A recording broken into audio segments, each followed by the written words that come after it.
Hi friends, welcome back to our YouTube channel commerce studio. Order subject ಒಳಗೆ Kannada medium ಬೇಕಂತ comments ಹಾಕಾತಿದ್ರಿ. ಈಗ already first chapter ಮತ್ತು second chapter ನಾವು upload ಮಾಡೈತಿ. ಈಗ third chapter, fourth chapter, fifth chapter ನಾವೀಗ ಅಪ್ಲೋಡ್ ಮಾಡ್ತೀವಿ. ಯೂನಿಟ್ 3ಗೆ ಹೋಗುಂಬರ್ರಿ. ಈಗ ಒಂದು ವಿಡಿಯೋದಾಗ ಯೂನಿಟ್ ಫಸ್ಟ್ ಮತ್ತು ಯೂನಿಟ್ ಸೆಕೆಂಡ್ ಈಗ ಆಲ್ರೆಡಿ ಅಪ್ಲೋಡ್ ಮಾಡೇವಿ. ಈಗ ಯೂನಿಟ್ 3, ಯೂನಿಟ್ 4, ಯೂನಿಟ್ 5 ನಾವು ಇದ್ರೊಳಗೆ ಎಕ್ಸ್ಪ್ಲೇನ್ ಮಾಡ್ತೀವಿ. ಯೂನಿಟ್ 3ಗೆ ಈಗ ಹೋಗುಂಬರ್ರಿ. ಆಂತರಿಕ ನಿಯಂತ್ರಣ ಮತ್ತು ಲೆಕ್ಕ ಪರಿಶೋಧನೆ, ಅದರೊಳಗೆ 5 ಮಾರ್ಕ್ಸ್ ಮತ್ತು 10 ಮಾರ್ಕ್ಸ್ ಎಕ್ಸ್ಪ್ಲೇನ್ ಮಾಡ್ತೀವಿ. 5 ಮಾರ್ಕ್ಸಿಂದ ಆಂತರಿಕ ನಿಯಂತ್ರಣದ ಪ್ರಮುಖ ಅಂಶಗಳನ್ನು ವಿವರಿಸಿ. ಎರಡನೇ ಕ್ವಶನ್, ಆಂತರಿಕ ಲೆಕ್ಕ ಪರಿಶೋಧನೆ ಮತ್ತು ಬಾಹ್ಯ ಲೆಕ್ಕ ಪರಿಶೋಧನೆ ನಡುವಿನ ವ್ಯತ್ಯಾಸವನ್ನು ವಿವರಿಸಿ. ಆಂತರಿಕ ನಿಯಂತ್ರಣ ವ್ಯವಸ್ಥೆ ಮೌಲ್ಯೀಕರಣದ ವಿವಿಧ ಹಂತಗಳನ್ನು ವಿವರಿಸಿ. ಆಂತರಿಕ ನಿಯಂತ್ರಣ ಉದ್ದೇಶಗಳನ್ನು ಯಾವುವು? ಆಂತರಿಕ ನಿಯಂತ್ರಣ ಲಕ್ಷಣಗಳನ್ನು ವಿವರಿಸಿ. ಇವಿಷ್ಟು 5 ಮಾರ್ಕ್ಸಿನ ಕ್ವಶನ್ಸ್.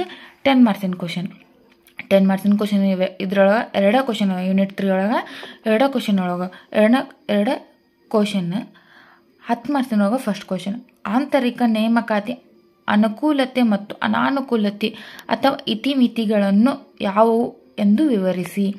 ಆಂತರಿಕ ಲೆಕ್ಕ ಪರಿಶೋಧನೆಯ ಸ್ವರೂಪ, ವ್ಯಾಪ್ತಿ ಮತ್ತು ಅವಶ್ಯಕತೆಗಳನ್ನು ವಿವರಿಸಿ. ಇವಿಷ್ಟು 5 ಮಾರ್ಕ್ಸ್ ಮತ್ತು 10 ಮಾರ್ಕ್ಸ್ ಯೂನಿಟ್ 3 ಒಳಗೆ ಬರುವಂಥ ಕ್ವಶನ್ಸ್. ಬರ್ರಿ ಫೋರ್ತ್ ಚಾಪ್ಟರಿಗೆ ಹೋಗೋಣ. ಫೋರ್ತ್ ಚಾಪ್ಟರ್ ಒಳಗೆ 5 ಮಾರ್ಕ್ಸ್ 10 ಮಾರ್ಕ್ಸ್ ಎರಡೂ ಒಂದು. 5 ಮಾರ್ಕ್ಸಿಂದು ಅದ ಕ್ವಶನ್ಸ್ ಅದಾವ, 10 ಮಾರ್ಕ್ಸಿಂದು ಅವ ಕ್ವಶನ್ಸ್ ಅದಾವ. ಬರ್ರಿ ನೋಡು ನಾವು ಯಾವ ಅಂತ. ಲೆಕ್ಕ ಪರಿಶೋಧನೆ ಪುರಾವೆಗಳನ್ನು ಪಡೆಯುವ ವಿಧಾನಗಳನ್ನು ವಿವರಿಸಿ. ಪಾವತಿ ಪುರಾವೆ ಪರಿಶೀಲನೆಯಲ್ಲಿ ಗಮನಿಸಬೇಕಾದ ಅಂಶಗಳ ಬಗ್ಗೆ ವಿವರಿಸಿರಿ. ಪಾವತಿ ಪುರಾವೆ ಪರಿಶೀಲನೆಯ ಉದ್ದೇಶಗಳನ್ನು ವಿವರಿಸಿರಿ. ಲೆಕ್ಕ ಪರಿಶೋಧನಾ ಪುರಾವೆಯನ್ನು ಕುರಿತು ಸಂಕ್ಷಿಪ್ತವಾಗಿ ವಿವರಿಸಿ. ನಗದು ಮಾರಾಟ ಕುರಿತು ಟಿಪ್ಪಣಿ ಬರೆಯಿರಿ. ನಗದು ಖರೀದಿ ಕುರಿತು ಟಿಪ್ಪಣಿ ಬರೆಯಿರಿ.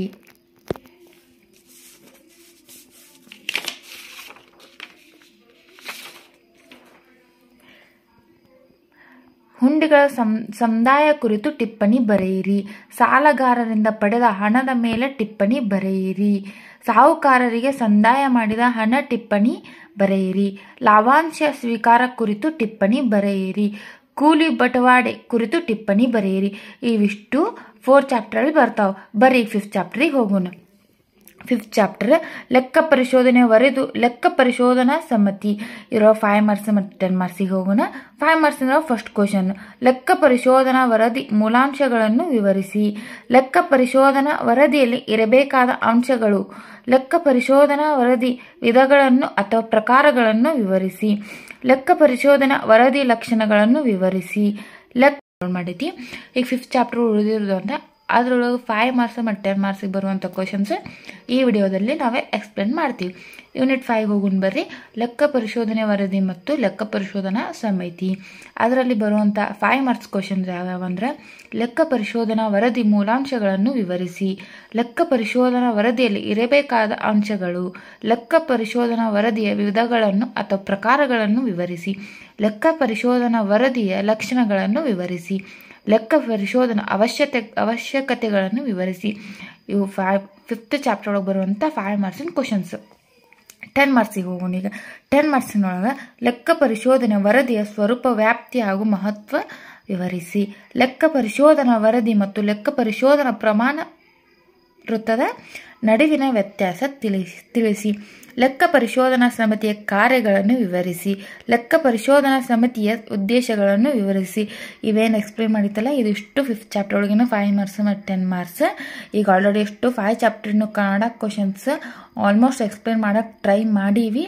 All the best for your exam. Thank you.